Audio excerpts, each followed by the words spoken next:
All right, this topic, I'm really struggling with how to bring it up, how to broach this topic. It's a tough one because as soon as you start talking about it, I know just how crazy it sounds, and the world's been so conditioned to um, roll their eyes when somebody says that they're being watched or that the government actually is paying people to um, suppress or debunk or block a message from coming out. I mean, it sounds like you're just paranoid. It really does. But there were things that were happening back when I was first Mandela affected that were just beyond explanation, and I couldn't deny that it looked like something both spiritual in nature, like spiritual entities, demonic, shadowy, archonic, jinnish, whatever you want to call it. There was this malevolent force behind it, reptilian, and then you've got the government paid professional debunkers, and those who are just they're on the payroll. Somebody had told me how to find out if you're being followed on Facebook. My Facebook account was eliminated by whatever, but when I did this, I looked at all the people who were following me that I had no idea who they were, and I took the steps to like block or delete them, and it wouldn't allow me.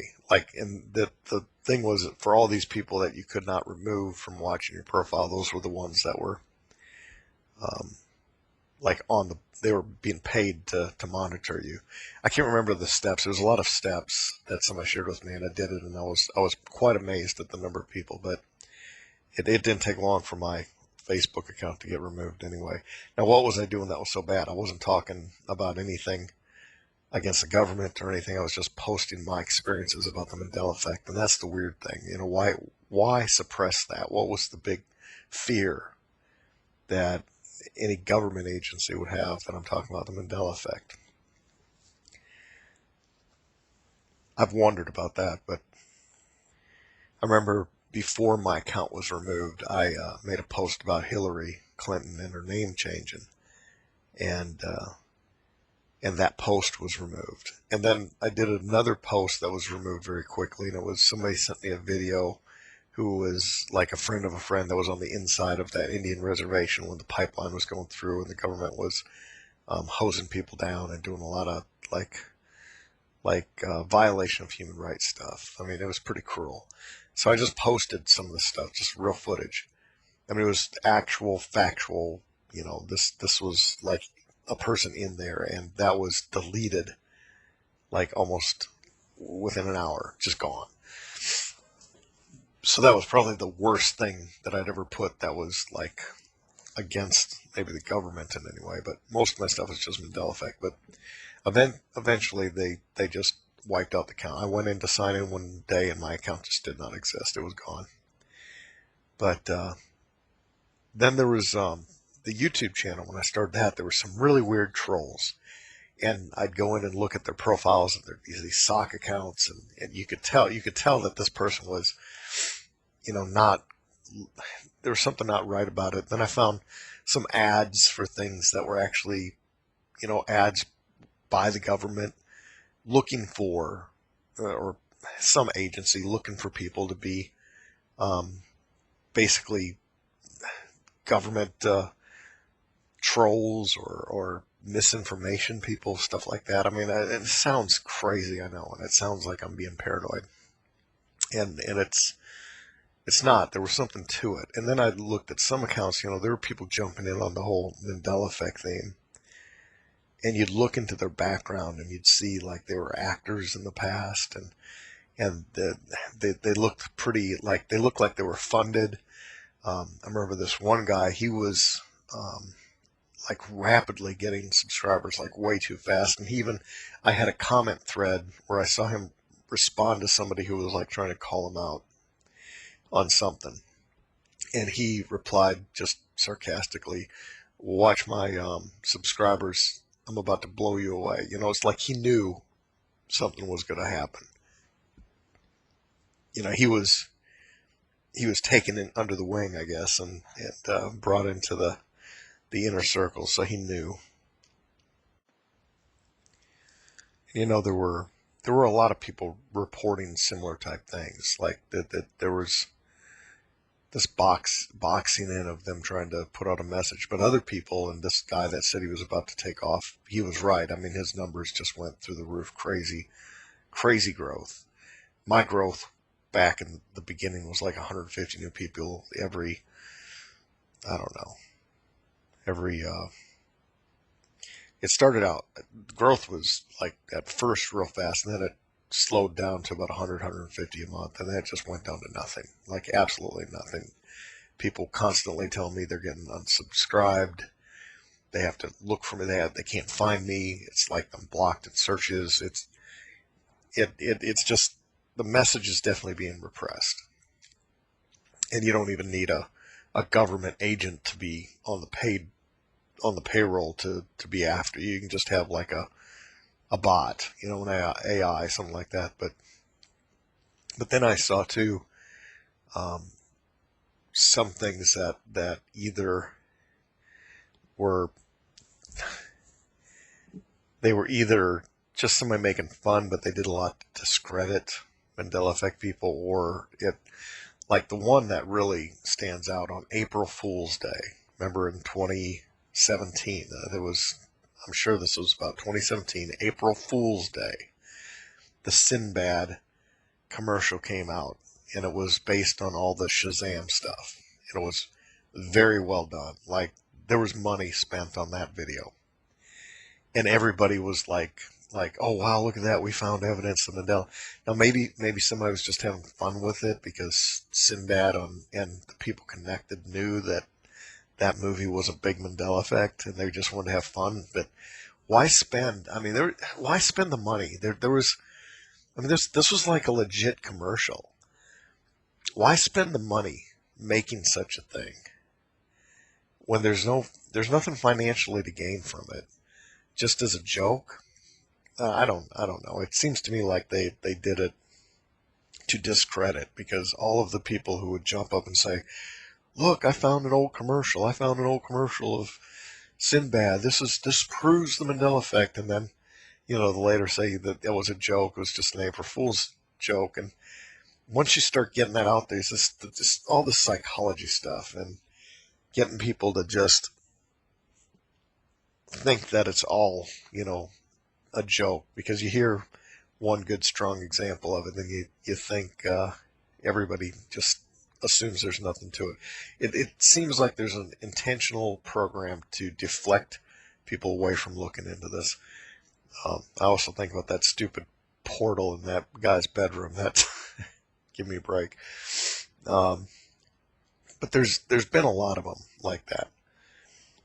And I haven't spoken about it because it does make you sound like you're paranoid. Well, the reason I'm bringing it up is I saw the show that was on Amazon called Being Taken, and it's about, you know, UFO or alien abduction. It's a little over an hour long.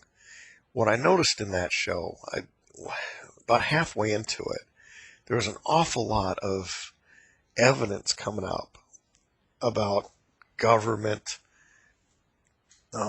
programs and people that were paid to debunk anybody who believes in aliens and UFOs. I mean, they were, Wikipedia was in on it, and lots of professionals and book writers, and it was part of an agenda to discredit and debunk anybody who believed in alien abduction.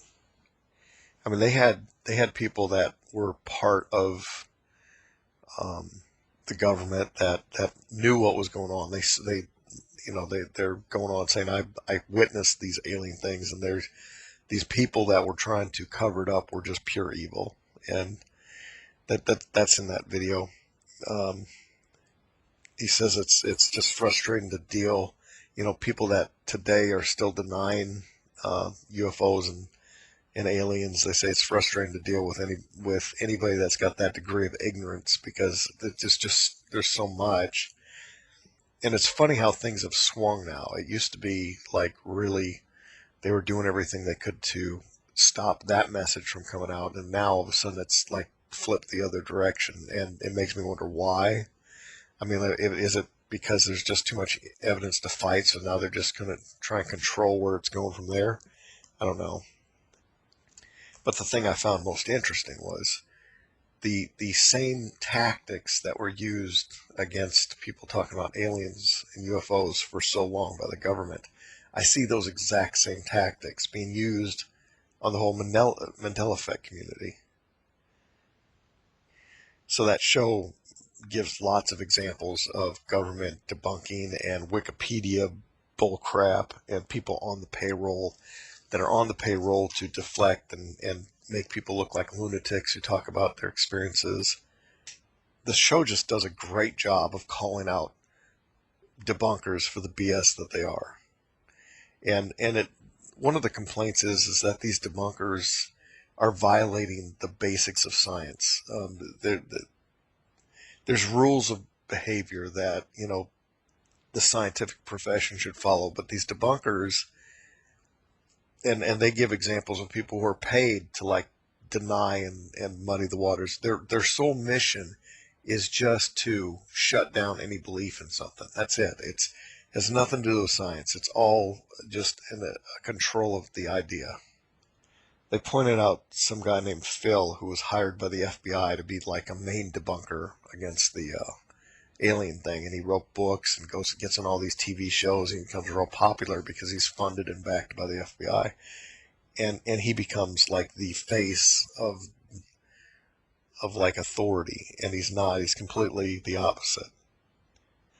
And then they also added, there's sometimes unintentional misinformation that really muddies the water. There was a UFO film that was done by this guy. It's kind of like a Blair Witch Project type film, but it was done way before Blair Witch Project. And he says that somebody took this video, stripped the beginning credits and that it was a movie and all that, and just submitted it to like a UFO community forum, like this was a real event. And it caught fire, it went viral, and everybody thought, oh, this is real. And of course it's not, so it just kind of adds confusion to the whole. And the guy who's the filmmaker, he's upset by that because he believes in the UFO thing, and he doesn't like that his film has been used to add confusion to the world.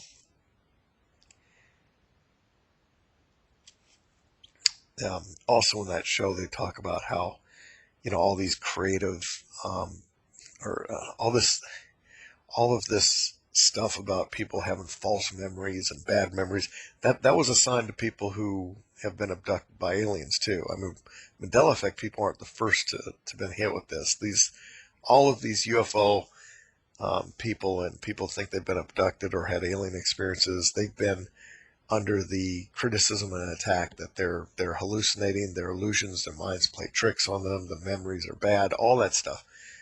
And this show points out that all of that was part of the propaganda machine to distract people from seeing any evidence or any legitimacy to that phenomenon. So just as I'm watching that thing, I'm just thinking Mandela Effect, this is so much similar to the Mandela Effect and to that whole community.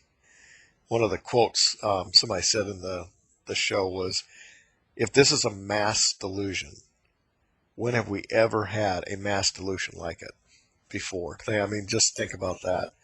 And, I hate to say it, but if I was like really affected the same way these people are about their alien abduction experiences, I'd be kind of pissed about all the Mandela Effect people, because if they don't understand the Mandela Effect, if they haven't experienced it, they might think that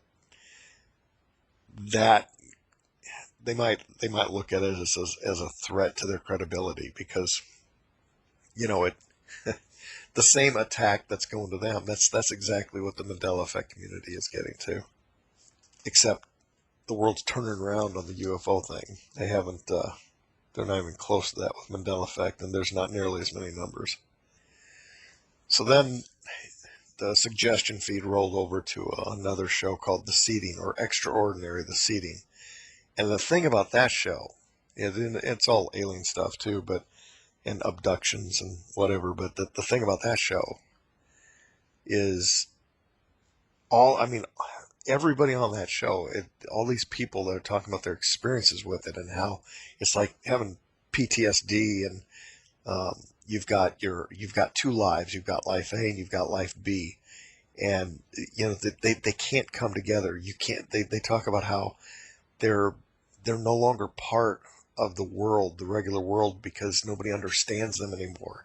And it's like the whole world is spinning around them, and they just can't connect anymore. Um, they say, I know that I sound crazy. I know what I'm about to say to people sounds crazy, but I have to share it. Um, and then people will say to them, I believe that you believe, but that's the best they can do is say, I believe that you believe what you're saying is true, but I can't accept it.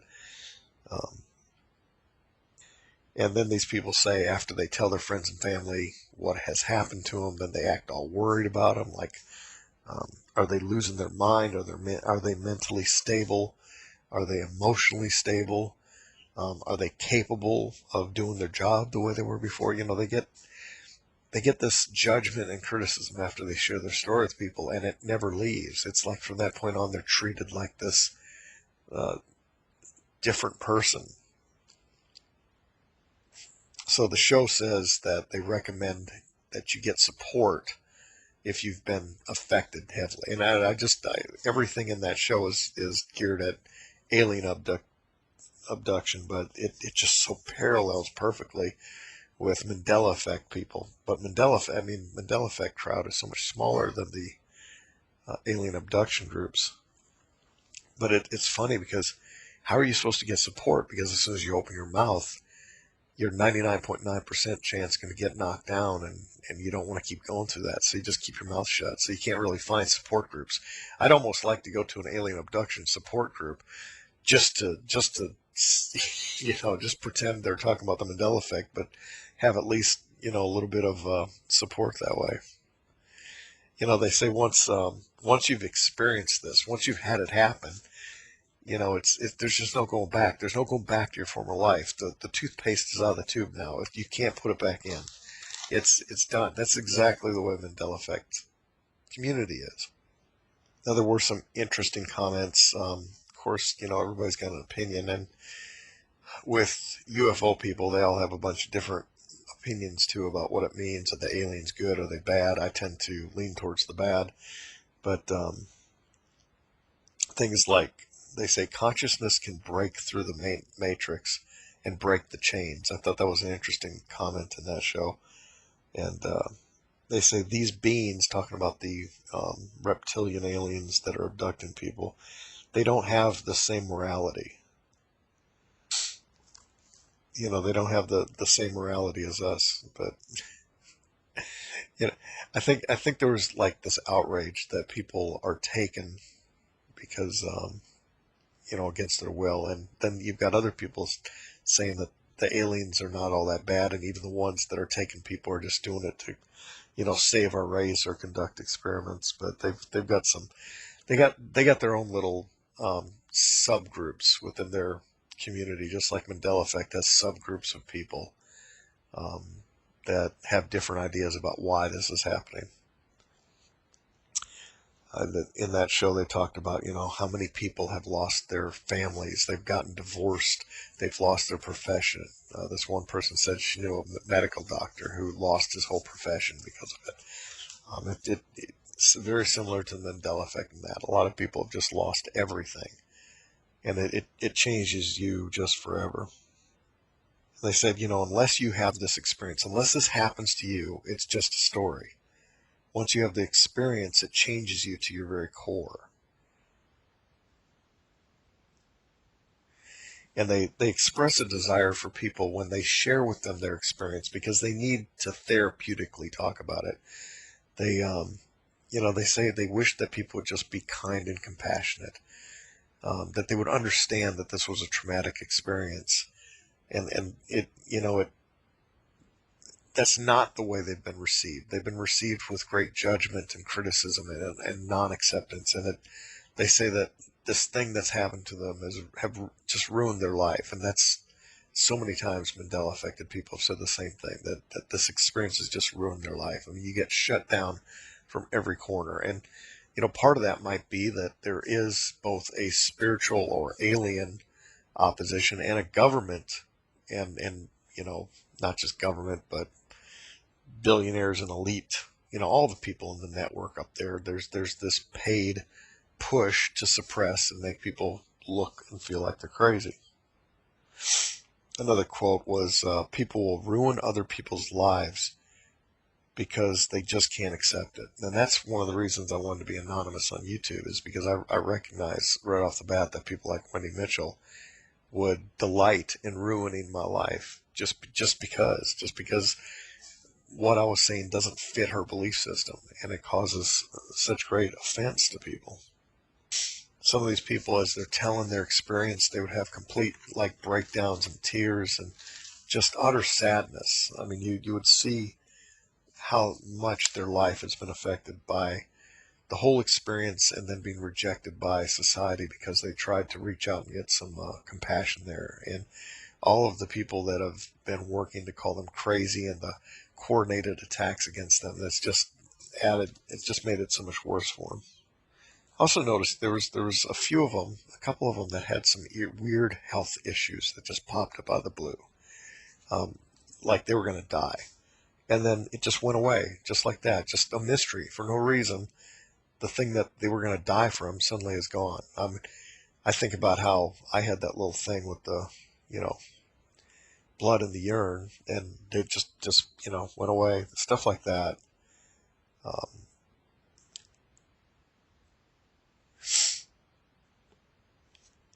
Another quote from that show is that there are sinister forces in this world that try to keep humanity as a controlled human herd. And any truther out there, anybody that's investigated anything, you know that's a common theme. The whole world seems to be like that. There are sinister forces, and they're in high places of power, and they're working very hard to control everyone else like we're cattle in a herd.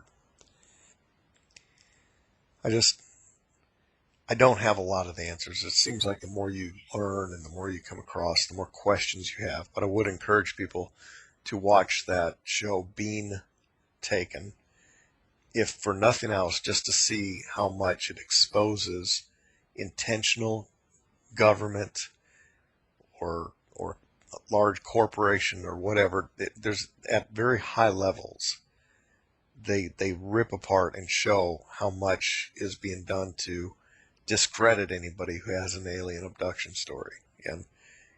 And that is worth pointing out, because I felt for a long time like I can't talk about how I just knew that there were professionals out there trying to shut down Mandela Effect conversations, and because it just sounds like I'm being paranoid. But I know that they're out there, and this show proves that they're out there, at least for the alien world. Now, why would they be concerned about shutting down people talking about the Mandela Effect? That's a big question. Maybe Mandela Effect changes. This is a theory that came up a long time ago, and I remember looking into this idea and different people that had, you know, given their testimony of what they've experienced. But there's this idea that there's government devices that allow them to peer into other realities, perhaps time travel, maybe look into alternate futures, or actually physically change things. So the theory was, whenever they do that, whenever they tinker with reality, there's side effects, and the side effects are all these little Mandela effects that pop up everywhere. Every time that they monkey with the timeline, it changes. There's just little things that um, get rearranged, and it doesn't have to make sense either. It doesn't have to be like you went way back in the past and somebody's name changed because of it. They just changed. It's like, you popped into a different version of the world or whatever, but it doesn't have to have a logical timeline sense. Things are different. And that was an explanation for it. And there was even a movie. There was a movie called Synchronicity, and that was the kind of premise of the whole movie. Every time the person was jumping around timelines, he was jumping into different versions of the world, different realities. So little things would be different. People's names would be different or whatever. But just these odd things occurred as a byproduct.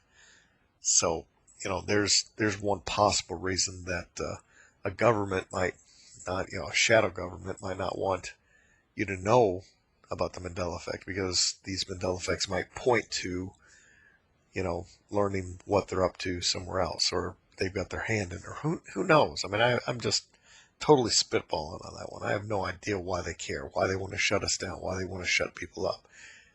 I have no idea. But I would encourage you to just watch Being Taken sometime and look at it for how well they, in the last 30 minutes particularly, they kind of tear apart the debunkers, and they expose the debunkers, and they prove that they're not trying to do any type of science or objectivity, that they have an agenda. And that's the point of that show. The other show, Extraordinary, The Seeding, is a good one just to see if you want to relate to other people who have the same emotions and feelings and heartaches and trauma that people who are Mandela affected have. It's a good one for, like, just, you can kind of relate to how they feel. And then the last one that I watched, I mean, this is just kind of like a binge watch weekend, Montauk Chronicles. Montauk Chronicles wraps into it the whole alien abduction thing, in cahoots with the government, space and time travel, and just essentially all of this kind of stuff wraps together. And the Montauk Chronicles, I mean, that whole project is kind of the inspiration for Stranger Things. And there's a lot of metaphysical ideas in that, and there's some interesting characters. I looked into the background of one of the main people they're interviewing in that thing, and oh my gosh, there's some that I'd have to dig deeper on that guy. There's some crazy. I mean, his resume reads beyond impressive. Like, speaks 10 languages, was the son of some big shot royalty in another country. I mean, Russia, and I mean, all of these titles and the degree in medicine. I mean, it's like the guy's got like hyper knowledge, hyper success,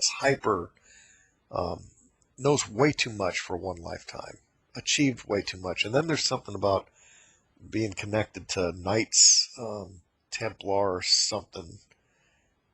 And, first thing I'm thinking is Masons, but I don't know. This one's going to take some digging, and I don't know if I have time to dig, but I do kind of connect with a lot of the Montauk storyline, with the whole time travel stuff, the connection with the aliens, and we talk about these reptilians. You could easily change those words around for archons and demons and jinn and all these evil forces that seem to be trying to push themselves upon us. In fact, one of those insiders on this thing, he says at a certain point, I don't know if I can rewind and find it, but he says there are evil forces out there. I mean, he was basically like talking about witchcraft, and if you don't believe it, you need to look into it. He was saying that there's some real evil stuff at play. That guy, same guy, said something else interesting about where he sees humanity going and that we can get out of it. I should try and play that clip and see if I don't get flagged for it. All right, I found it. I'm just going to play this real quickly, just so you can hear this guy's comment. And this is on Montauk Chronicles.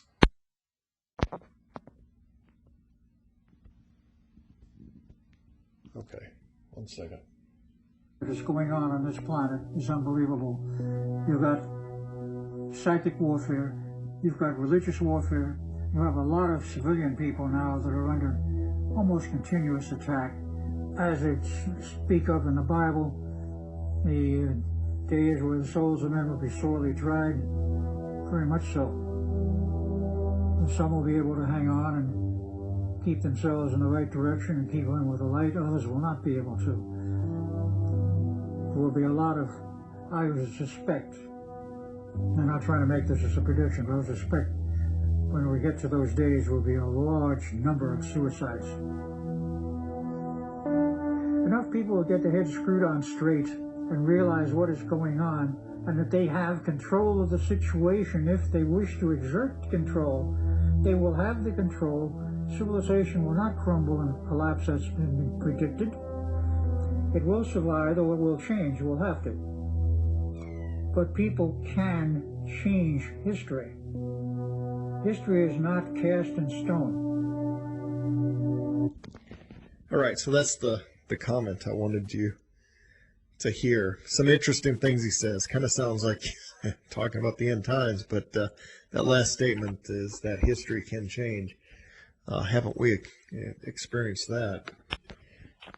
Let me plug in my speaker again. And if I haven't mentioned it before, another good book, there's 2 volumes to it, is Isaac Weishaupt.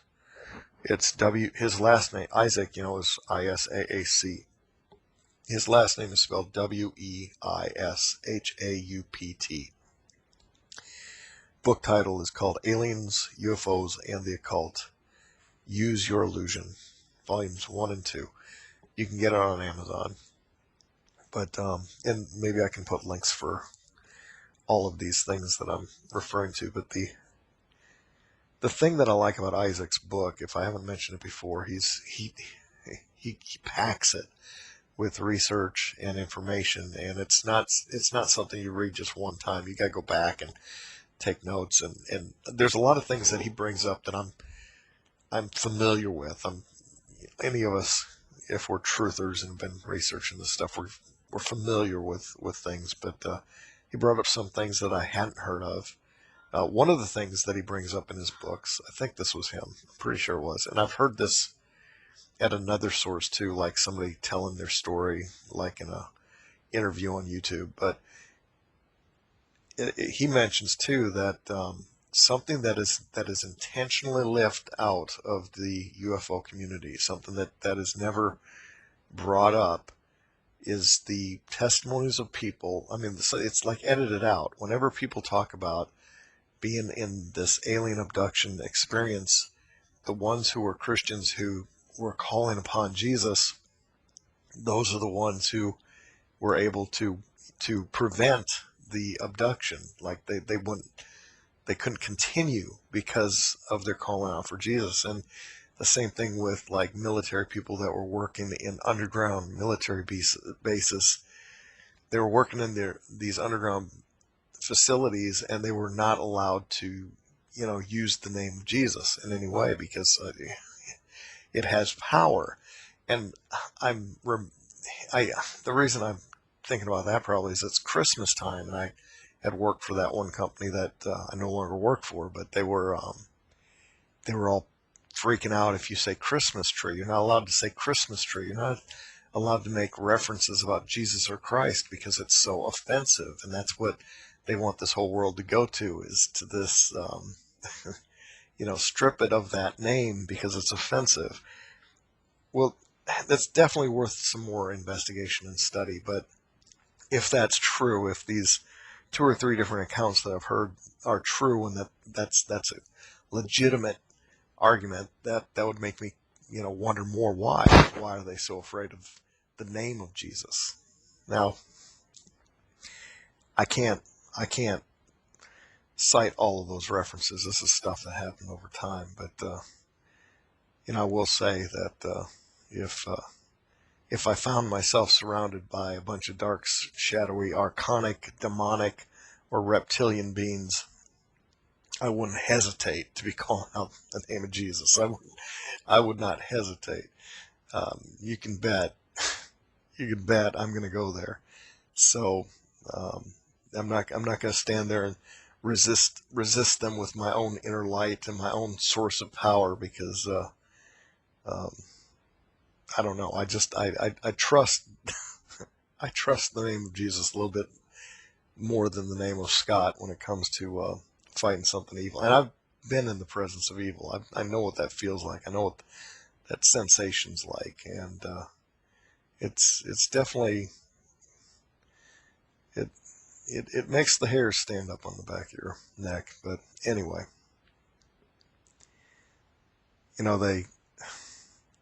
it's real easy too. When I listen to David Icke and saying, when I'm standing before the light, I'm going to say, no, thank you. I'm going to go another direction.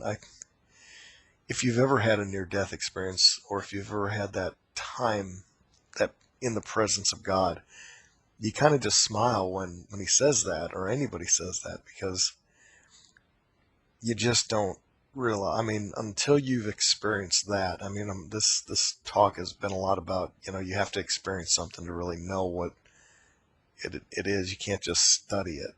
You can't just hear a story about something. You have to go through it. If you have not been in the light presence, you just don't realize the intensity of, I mean, it's like greater than anything you've experienced in this life. And everything in your core wants to be one with that, and to be just, it's your imagine, have you ever been really thirsty? So just extremely thirsty, and you finally had that water, and it just was so good. It was the best thing you've ever had. This is the experience in the light is 1,000 times greater than even that feeling. It's really hard to say, I'm just going to turn it down. I'm just saying, no, I'm good. You have to really just go through it. But I don't feel, and there's an inner knowing. There's we like, people a lot of times, they like to say it resonates with me, or I just know on the inside. Well, trust me, when you're in that presence, I mean, you don't need to question it. You don't need to say, I'm being tricked right now. You've got a deep understanding at that moment. So I'm gonna just leave it at that. Thanks for listening. I know there's a lot of stuff in this talk, and I just want to put something out there. Thanks.